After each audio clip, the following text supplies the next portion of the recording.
sampai dia bisa hold to maturity soon-nya tadi ya. Nah, kemudian juga memperluas jaminan kolateral dari liquidity support. Jadi kolateralnya, tapi tetap ada kolateral. Kalau dulu kan kolateralnya hanya SPI gitu ya. Nah, dengan aturan ini bisa menggunakan SUN ya, surat utang negara atau obligasi pemerintah lainnya. Di stock market kita melarang prohibited short selling ya, short selling itu kan perilaku orang spekulasi kan, beli jual kan gitu ya pada saat yang sama.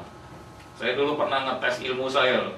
Karena saya dulu selalu disindir-sindir, wah jago teori aja kamu katanya. Nah, saya main di stock market untung juga banyak, jadi saya gunakan teori saya. Tapi sekarang nggak lagi, karena saya udah murni terkait dengan kebijakan, itu kan nggak boleh, di BI itu ada aturannya. Kalau dulu saya itu memang periset murni gitu, jadi risetnya aja yang kadang-kadang kayak labor, property kayak gitu ya.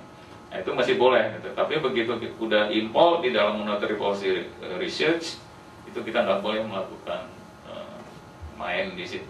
Dulu saya punya alat kayak gitu.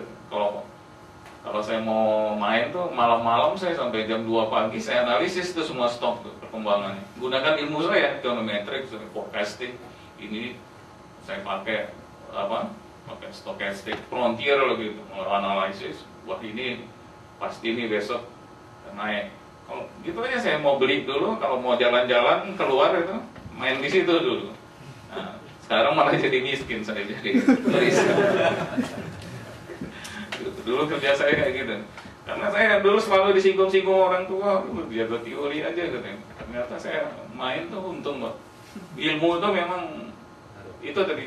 Ilmu itu kan informasi saya bilang. Jadi segala sesuatu yang di ekonomi ini informasi loh. Ya. Jadi kita punya informasi kayak yang tadi masalah petani tadi, itu masalahnya sebenarnya economic information dia. Kenapa itu terjadi? Dia nggak punya akses terhadap pembiayaan mungkin ya.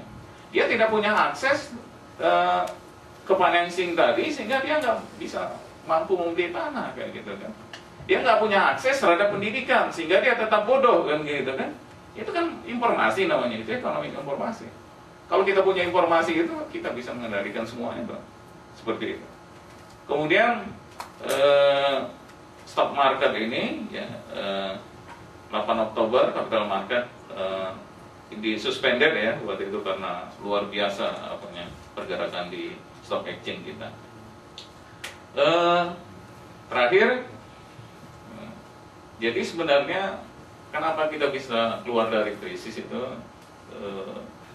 karena policies kita itu timely gitu ya, jadi tepat waktu gitu. Pertama yang kita hit adalah confidence-nya. Jadi bagaimana kita mempertahankan confidence itu dari sisi financial market itu adalah menjaga supaya kepercayaan nasabah terhadap bank tetap tinggi, itu dengan cara meningkatkan penjaminan dari 100 juta ke 2 miliar tadi. Itu maksudnya itu timely sangat. Kemudian dari fiskal itu dan kita tingkatkan sebesar 76 triliun ya, yang trace yang pertama tadi untuk memompa ekonomi kita ya. Nah itu kemudian harus targeted gitu, targetnya siapa gitu, harus mengena gitu ya, jangan dikasih dipompa ke pasar ya, nanti yang dapat keuntungan adalah orang pemilik modal. Kita nggak mau seperti itu. Yang kita hit itu adalah yang mengena ya. Jadi misalkan contohnya kalau fiskal BLT itu apa? Ke poor people kan gitu ya.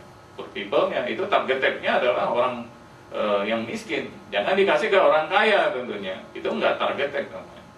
Nah itu. Kemudian tadi udah saya ceritakan maintaining competition itu necessary condition to minimize impact of crisis. Ini kita belajar dari pengalaman 97-98. Jadi bukan kebetulan kita positif tadi ya, walaupun saya cerita tadi demand-nya tadi lebih kepada consumption, tapi itu tidak terlepas juga peranan semua pelaku ekonomi juga ya, menjaga confidence tadi.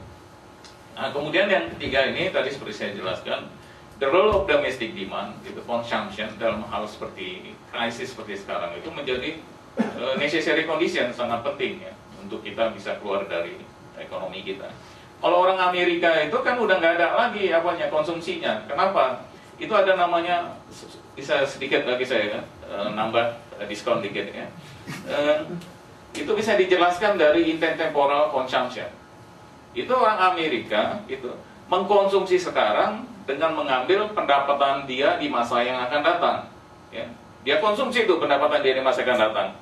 Begitu masa yang akan datang, kan uangnya nggak ada lagi kan? Nggak ada lagi uang mereka. Begitu nggak ada uang lagi, ya meledak. Jadi namanya bubble ekonomi yang sekarang. Itu yang terjadi sebenarnya secara simpel untuk menjelaskan kenapa misalnya terjadi krisis seperti sekarang. Nah, untung kita ya nggak semua lah daerah. Tapi kalau kita lihat data itu ada perilaku istilahnya di situ saving for rainy day itu masih cukup tinggi gitu ya. Terlihat dari posisi setting kita. Kalau Amerika udah di saving dia nggak bisa lagi. Begitu krisis dia nggak punya uang lagi kan gitu. Udah jobless semua. Profesor saya tuh gara-gara dia ngambil mortgage itu sekarang udah tinggal di Harapan, tahu kan? Biasanya tuh yang dibawa-bawa mobil itu kan, itu udah tinggal di situ. Dia udah nggak punya pendapatan lagi karena udah dia ambil tuh future income-nya dikonsumsi sekarang. Nah itu penting. Kenapa konsumsi kita cukup penting? Kemudian good luck satu lagi ya general election tadi ya. Jadi pribadi tadi memompa ekonominya, nggak tahu uang dari mana, bisa dari kredit ya kan gitu ya. Bisa dia ambil dari setting dia di luar gitu ya.